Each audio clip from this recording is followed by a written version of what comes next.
So first of all, thank you everyone for coming today. I'm State Representative Martin McLaughlin. I'm proud to be here today with a number of the mayors and representatives of our regional community who are concerned about the governor's recent State of the State and budget address, specifically as it relates to zoning. I want to thank Mayor Paula McCombie for allowing us to be here at this beautiful South Barrington building. The State of the State was a little shocking to a number of our communities, mainly based on the zoning issues that came forward.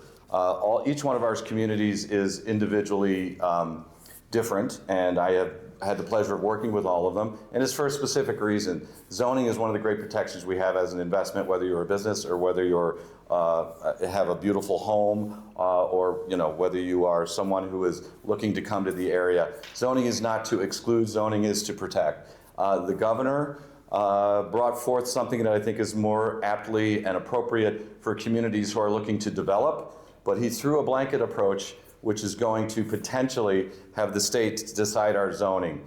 And in my approach, that blanket was a bit of a, I'll call it a California king over a twin mattress, and it doesn't fit very well. So you're going to hear from the mayors today, and I'll let each one of them introduce themselves and bring their concerns, because it's really important that as a community that we understand what's being proposed, that we know what we can do, and that we can reach out to our representatives and senators and make sure they're aware of what we want as we move forward with this proposal. So I'll start with Mayor Paula McCombie. Good afternoon. My name's Paula McCombie, and I serve as the mayor of South Barrington. We strive every day in our community to be open, transparent, and responsible to the concerns of our residents. Our community is a close-knit community that places a premium on maintaining an orderly and aesthetically pleasing community.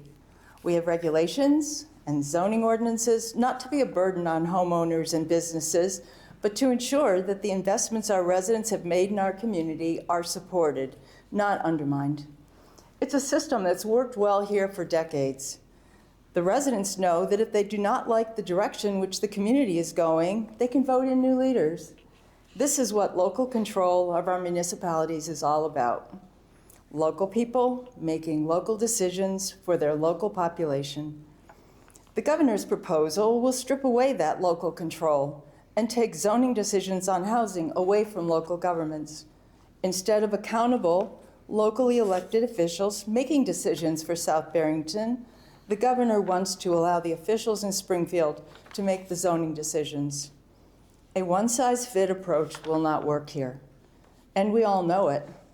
This proposal is not in the best interest of the people of my community, or any community for that matter. I thank Representative Martin McLaughlin for stepping up to be a voice for communities like mine. I urge the General Assembly to reject this misguided policy proposal. When you force communities to change their zoning laws and force them to take on housing complex, not only is the look and the feel of your community completely changed, but there's also additional costs that the state cannot and will not pay for. As we all know, the state no longer pays the full 10% of the local government distributed fund that the state has historically paid. So where are the additional funds coming from that's needed for police and fire protection for these housing developments? Where is that going to come from? Zoning laws in our community are not just about aesthetics, they're also about safety, controlling the costs of our community with limited resources. Springfield needs to focus on handling state government and let us do our jobs for our communities. Keep local government local. Thank you. Hi, I'm Debby Sosine. I'm village president of Algonquin, Illinois, and I thank Marty for having this forum for us to speak and let you know what's going on in Springfield. Algonquin has sent out surveys for the last 15 years. We have a 95% approval rate of what we are doing in our village, how we are zoning stuff, how we are building stuff, how we are working to make sure everyone is safe and their taxes remain low at the city level. Build Illinois, House Bill 5626 is a bad bill. Local control of cities is not a want, it's a need. Algonquin uses CMAP infrastructure numbers for our wastewater and our water treatment plants and infrastructure, for our capital budgets to make sure our citizens have water and wastewater available to them. We don't have surface water. We have aquifers. If this lack of zoning comes through at the governor's level from the state of Illinois, we and all the surrounding communities will lose control of our aquifers because there'll be way too many people using it. We'll have to have new wells. We'll have to have a $60 million expansion to our wastewater treatment plant. We've spent millions of dollars on infrastructure for our village, especially in the naturalized area. We don't have flooding controls because we fixed all of our naturalized areas and watersheds, so the water goes through, revitalizes our aquifers, and keeps our village very aesthetically great looking. We're not against workforce housing, which is what he wants to do, and make sure that affordable housing is there for everyone. We've just been working with a developer to put it in an area where we really need this housing at. The infrastructure that we spent last year was $2 million, so we have water and sewer going to this area so we can develop it. And that was through thoughtful planning of our village. We've just completed our comprehensive plan, our wastewater treatment plan, our water plan, and our watershed plans, using the numbers that we've used for decades to prepare what we need for our capital improvements in our village. Those will have to be redone if this bill is passed, because all those numbers will be wrong. That's going to cost hundreds of thousands of dollars more in my taxpayer funds. Developers have been paying their fair share with the infrastructure. They need to continue to do so. Algonquin is successful because we choose to be successful. We choose to work with everyone and provide for everyone.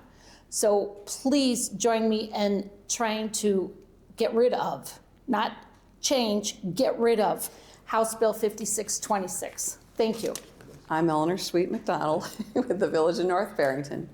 I want to thank House Representative McLaughlin for being a true champion for the residents and for his area.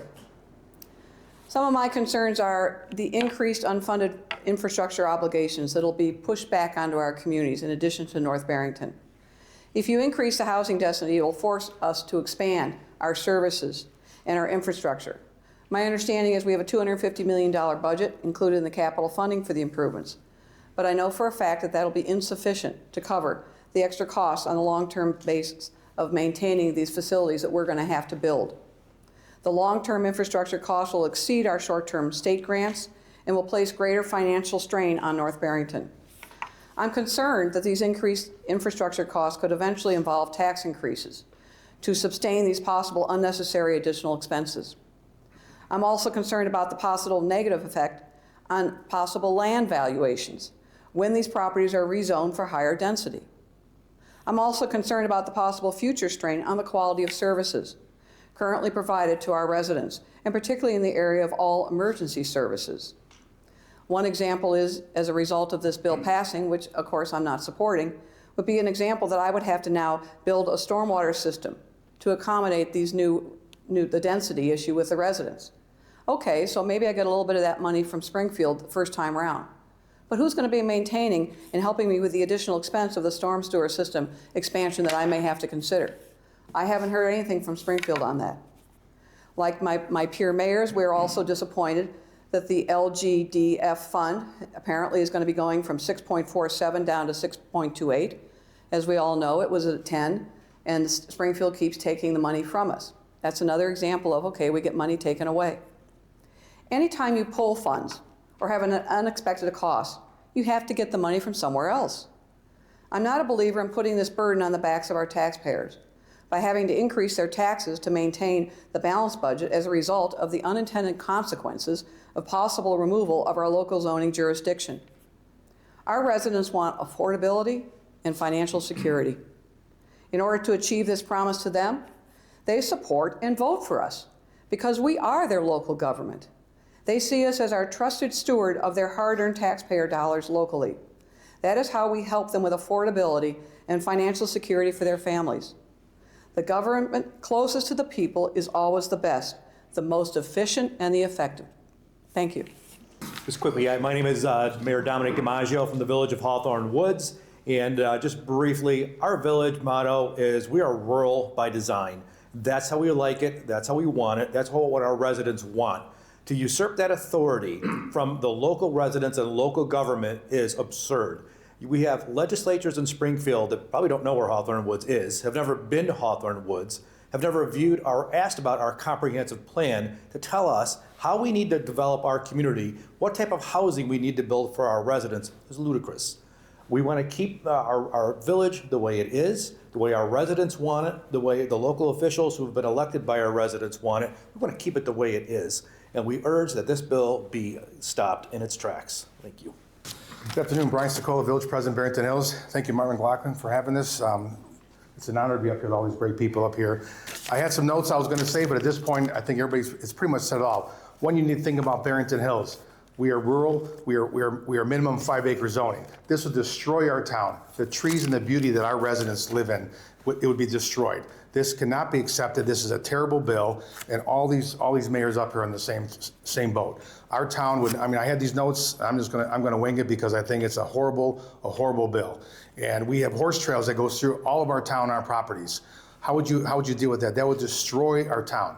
And I think our residents would be here in packs. Also in that to oppose this bill. So I just want to go on the record that Barrington Hills will oppose this and do everything we can to fight against this, and along with our great rep, Martin McLaughlin. So thank you very much. Thanks. So everyone, thank you. I want to thank the mayors, and guys, we don't do this for self-aggrandizement. We do this to help the people in our communities. And the one thing that really upsets me is the governor has an incredibly large staff.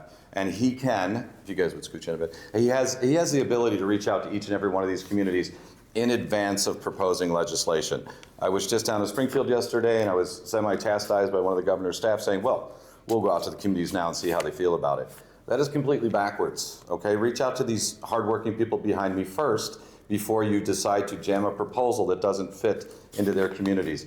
This isn't about, red or blue or left or right. It's about right or wrong. And this is absolutely wrong, not just for our regional communities, but for communities all over the state of Illinois. How this began was with, I believe it was Quad Cities in a blighted neighborhood. They wanted resources from the state to regentrify. That's something we can all believe in and get around. But when you're talking about planned communities, as this region has been, and you're going to try to jam density into our school districts, and it really doesn't fit. And I don't think it's a political issue. It's just one out of common sense, and I really like to see us making sense more common again regionally. So if there's any questions, we'd be happy to answer. If anybody's got any questions? Yes, sir. Representative, I know, excuse me, that the bill proposal is made up of several bills. It's not just one. There's 56, 26. What are the others? Well, there's a whole list of them here, Russell, and you're probably, there's only 6,000 bills we have to review in Springfield, and they're all exceptional, I must tell you. But there's HB 1813, 1814, 1843. Hang on. I'll provide these after, Russell, I'll give them to you after, but the reality is there are about 7 or 8 horrific bills that are all trying to chip away at local control of zoning, and it's just a bad idea in its face. My point is, why do we elect local officials if the objective is to not listen to them? And each one of these statutorily has a zoning board of which they appoint. And those boards are actually independent even from the mayors. It's a level of protection to property rights that has been established over many, many years. This is a complete violation of that. And I understand that the governor likes to do things from the bully pulpit. I think we were in almost 4 years of emergency executive orders, but this is well beyond the pale. And I think, and I expect, and I hope, no matter what the politics are of a community, it just doesn't fit with what residents want. The final thing I'll add, and I think it's super important not only for the mayors here, and I'll provide a link, residents can have an impact on the state legislature. Although they're 230 miles away from here, when we get witness slips that point out the reasons and the beliefs about why legislation is not appropriate, those witness slips can be filed on every single bill. So please go out to, I think it's ilga.gov, and file a witness slip if you don't believe that this bill And I'll mention them again: HB 1813, 1814, 1843, 2411, 2545, 2999, 3288, 3552, 3616, for anyone that's going to be listening later. Those are just a few of the, I call them WIBI bills, well-intentioned bad ideas, because they really are not going to be helping anyone other than those that will be sitting at the state, imagining they have the solutions for communities like ours and hundreds of others across the state, and it's just not a good fit. Any further questions, or anyone else want to add anything? Okay, that's great. We're going to take one more photo, so everybody looks good. I can Great. introduce Mayor. Thank you, everybody, for coming. Appreciate it. Does this